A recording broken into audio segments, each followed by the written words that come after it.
Welcome to Inkscape Basic 6, Align and Distribute Part 2. In the top part of the template, we're going to make two rows.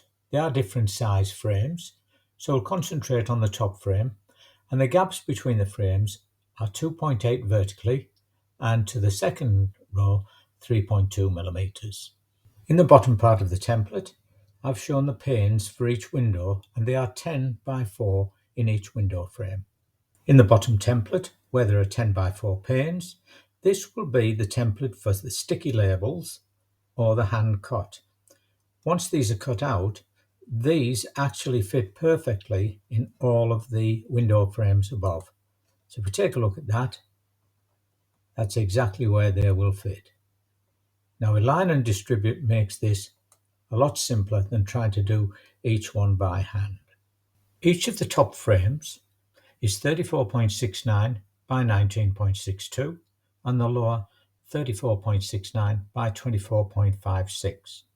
For this example, the box size is 34.69 by 19.62 to fit in with the model that I've just built. And you can create a box and resize to your choice if you're making a similar model. We then have to duplicate to whatever number of boxes are in the row. In this case, I want 7. So I'm going to duplicate them. Don't have to be particular about the alignment. Duplicate again. And again. And now we just want one box more for the 7.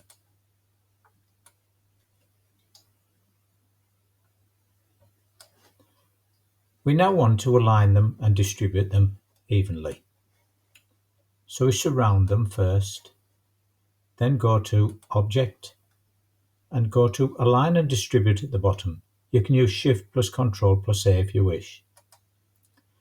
When you've got them, you then go to click on Grid and tell it that there is one row by 7 columns. Change the spacing set to millimeters, and in this case you want 2.8 millimeters between the boxes. Once you've done that, tell it to arrange. It will then align all of the boxes into the correct spacing. We're now going to create the second row.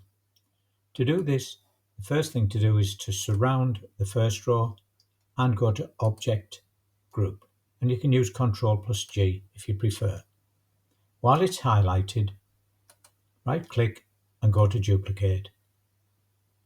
Don't worry about the alignment with the top, I've misaligned it deliberately here. Now this row needs to be 24.69 high rather than the previous size. So make sure this is unlocked. You don't want to alter the width. And go to the height and change it to 24.69 for this example. And it shows that it makes the boxes the bigger size. Next thing to do is to surround all of the boxes, but this time do not group them. You now have 2 rows and 1 column, so set that at 2 rows by 1 column and set the y-axis, which is to space the top and bottom row, to 3.2 and press arrange. And there you have everything perfectly aligned. You're now ready to add the window panes. But before we do that, the final thing to do is to surround them and now Object, Group again, or Ctrl plus G, so that nothing moves when you are altering the panes to fit. The first step is to draw a random sized pane and then duplicate to a 10 by 4 grid of panes. To duplicate each one, simply click on, use the duplicate function, drag it away, but make sure that you do not have 2 one on top of another, because if you don't drag this away like this, then you'd have 2 cuts if you put it through a machine. So once you've duplicated them and you've made the random group, then make it into 10 by 4.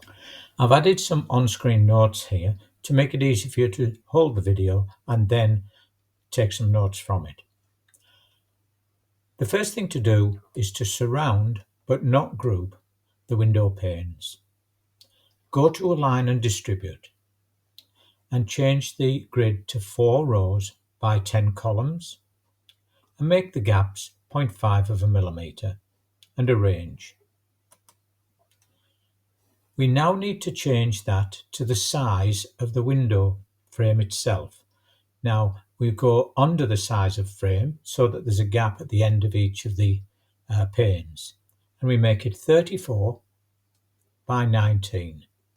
So there we are, 34 by 19, and making sure that the lock here is turned off. Once you've done that, they're all spaced equally and they will all fit into the frame. Now we're going to construct the 7 window frames that fit into the building. First thing is surround and go to Object, Group. Once we've done that, just duplicate the whole thing. Again, don't worry about the spacing between. Then duplicate again and duplicate until you've got 7. Now once you've got the 7, then surround, but again do not group. You now have one row with 7 columns, and change the x-axis to 2.8 millimeters, which was the same spacing as the original frame. And we now have the frames in place.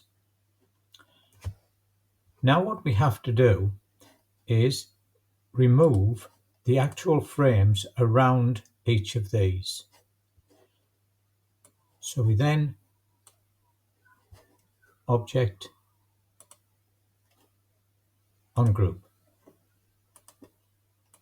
And we then have to remove the outer frames. So just click below until all of the outer frames are gone.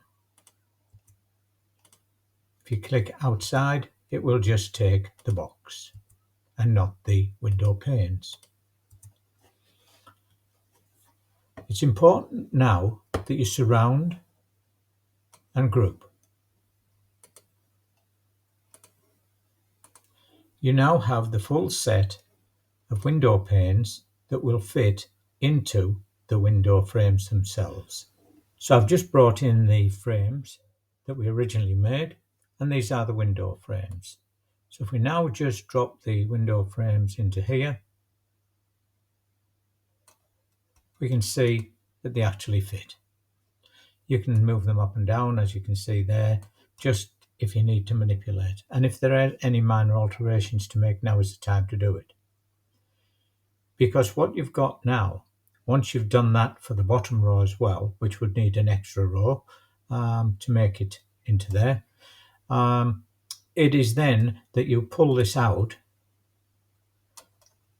and that has to be surrounded by a box. Now the reason you need to surround that with a box is so that when you put it to a cutting machine, if you're doing it on a cutting machine, it will cut each of those individual panes out, and it will also cut around that outer frame, and you can fit all of the window panes in one go across the full set of 7 window frames.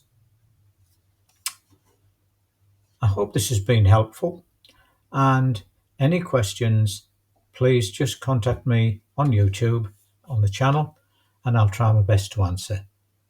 Thanks for watching.